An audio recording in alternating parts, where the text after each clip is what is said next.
இறைவனுக்கு நன்றி. இனிய நண்பர்களே, நியூ பேசும் படத்திற்கு நீங்கள் வழங்கி வருகின்ற நல்லாதரவுக்கு நன்றி. இன்றைக்கு திரைவிமர்சனத்தில் நாம் பார்க்க இருக்கும் திரைப்படம் மாமன். மாமன் என்கின்ற பெயரில் ஏற்கனவே ஒரு 10-20 ஆண்டுகளுக்கு முன்பு ஒரு படம் வந்திருக்கிறது. அது ஒரு கிராமத்து படம். அதே போல இந்த படமும் ஒரு கிராமத்து படம் தான். அதே சமயத்தில் பாச போராட்டத்தோடு பாசம்தான் இங்கு முக்கியமாக நிற்கிறது. அன்புதான் இங்கு முக்கியமாக பேசப்படுகிறது. ஒரு அண்ணனுக்கும் தங்கைக்குமான பாசத்தை சொன்னது நடிகர் திலகமும் நடித்த ஒரு பாசமலர். ஒரு அக்காவுக்கும் தம்பிக்குமான பாச போராட்டத்தை சொல்லும் படம்தான் மாமன். சூரி கதைநாயகனாக நடித்திருக்கின்றார். கதைநாயகியாக ஐஸ்வர்யா லட்சுமி. ராஜ்கிரண் முக்கியமான ஒரு தாத்தா வேடத்தில் வந்து அவர் ஒரு படத்திற்கு ஒரு முன்மாதிரியாக நிற்கின்றார். சீதா கைலாசம் அம்மாவாக நடித்திருக்கின்றார்.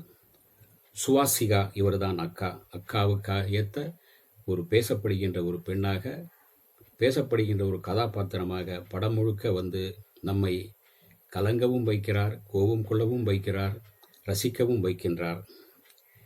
விஜி சந்திரசேகர், சாயாதேவி, பாபா பாஸ்கர், லட்டு என்ற இந்த சிறுவன், பிரத்திக் சிவன், ஜெயபிரகாஷ், பாலசரவணன், நிகிலா மற்றும் பலர் சிறப்பாக அந்த கதாபாத்திரங்களாகவே வந்து நம் கண்முன் வந்து செல்கின்றார்கள். பிரசாந்த் பாண்டியராஜன் எழுதி இயக்கியிருக்கின்றார். இந்த கதையை சூரியுடைய கதை இது. இதற்கு திரைக்கதை வசனம் எழுதி பிரசாந்த் பாண்டியராஜன் இயக்கியிருக்கின்றார். ஒளிப்பதிவு தினேஷ் புருஷோத்தமன், இசை அப்துல் வஹாப் மிக சிறப்பாக ஒரு பின்னணி இசையை கொடுத்திருக்கின்றார். முழுக்க இது பாச போராட்டத்திற்கான ஒரு கதைதான். இதில் ஒரு சூரி தம்பியாகவும் அக்காவாக சுவாசிகாவும் நடித்திருக்கின்றார்கள்.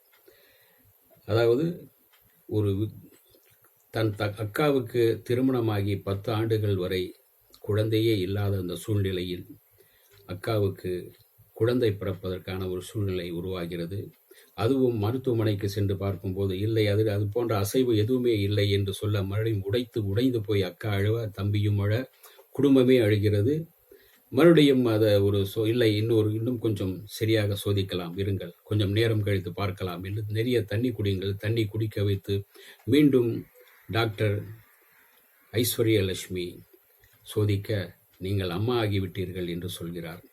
அந்த குடும்பத்தின் பாசத்தையும் அண்ணன் தம்பிக்கும் அக்காவுக்கும் உள்ள அந்த பாசத்தையும் பார்த்த அழகு பெண்ணான டாக்டர் ஐஸ்வர்யா லட்சுமி, உண்மையில் ஐஸ்வர்யா லட்சுமி தான். அழகாக நடிக்கின்றார், அழகாக இருக்கின்றார். அழகான அபிநயங்கள், அழகான நடிப்பிலும் சரி, டான்ஸிலும் சரி, காதல் காட்சியிலும் சரி பிரகாசிக்கின்றார். அந்த கோபமான சூழ்நிலையிலும் கோபத்தை வெளிப்படுத்தும் இடத்திலும் அழகாக இருக்கின்றார். அதே போல சுவாசிகாவும் ஒரு எதிர்நாயகி போல தோன்றினாலும் கூட ஒரு அக்காவுக்கான பாத்திரத்தை மிக அழுத்தமாக செய்திருக்கின்றார். சூரி சொல்லவே வேண்டாம், கதைநாயகனாக இன்னொரு பரிமாணத்தில் தன்னை வெளிப்படுத்தியிருக்கின்றார். ஒரு பாசமுள்ள தம்பியாக, பாசமுள்ள தம்பியின் இந்த உணர்வுகளை மிக அழகாக சொல்லியிருக்கின்றார். கதை மிக சின்ன கதைதான். அக்காவுக்கு குழந்தை பிறக்கவில்லை, குழந்தை பிறக்கிறது. அந்த பிறக்கின்ற அந்த குழந்தைக்கு தாய் மாமனாகிய சூரி, குழந்தை பிறந்ததும் முதலில் என்னை மாமா என்றுதான் அழைக்க வேண்டும், அம்மாவுக்கு முன்னால் என்னை தான் பார்க்க வேண்டும், முதலில் நான் தான் குழந்தையை வாங்குவேன் என்பது போன்ற அந்த உணர்வுகள், அந்த பாச போராட்டம் ரசிக்க வைக்கின்றது. அதே போல ராஜ்கிரண் வருகின்ற இடங்களெல்லாம் இந்த குடும்பம், இவர்களுக்குள் நடக்கின்ற அந்த சண்டை, பாசமே ஒரு கட்டத்தில் முரட்டுத்தனமான பாசமாக மாறி அவர்களுக்குள் ஒரு பிரிவினை, தம்பி மனைவிக்கும் அக்காவுக்குமான அந்த சண்டை வந்து குடும்பமே பிரியும் போது அந்த குடும்பத்தை மறுபடியும் ராஜ்கிரண் எப்படி இணைத்தார், தாத்தா ராஜ்கிரண் எப்படி இணைத்தார் என்பதே இந்த குடும்பத்தின் மிக சிறப்பான ஒரு அம்சமாக இருக்கிறது. மனைவி நாம் தான் குடும்பத்தை மனைவியை பார்த்துக் கொள்கிறோம் என்று நினைக்கின்றோம். இல்லை, மனைவிதான் நம்மளை பார்த்து கொள்கிறார். மனைவி என்கின்ற ஒருவர் இல்லை என்றால் குடும்பமே இல்லை, வீடே இல்லை. மனைவியோடு சேர்ந்து வாழ பழகிக்கொள். அக்கா பாசம் இருந்தாலும் கூட மனைவி மீதும் பாசத்தை காட்டு, அக்கா மீது காட்டுகின்ற பாசத்தை மனைவி மீது காட்டு என்று மிக ஒரு அழுத்தமான அழகான ஒரு தகவலை ராஜ்கிரண் பதிவு செய்திருக்கின்றார். இந்த லட்டு பையனாக வருகிறவன் சம லட்டு தான், சம வாண்டு தான். அவனால் தான் அந்த கதைக்குள் நல்லதும் நடக்கிறது, பிரச்சனையும் நடக்கிறது.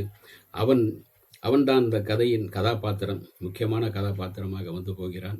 அவர் டைரக்டரின் மகனாம். பரவாயில்லை, ஓசியிலே தன்னுடைய மகனுக்கு மிகப்பெரிய ப்ரொமோஷன் கொடுத்து விட்டார் டைரக்டர். சூரியின் நடிப்பில் மிக பிரகாசமான இந்த மாமன், அன்பான மாமன், அருமையான மாமன். இப்படிப்பட்ட ஒரு மாமன் எல்லோருக்கும் வாய்க்க மாட்டார்கள். மாமன் சென்டிமெண்ட் உள்ள மாமன், பாசத்திற்குரிய மாமன்.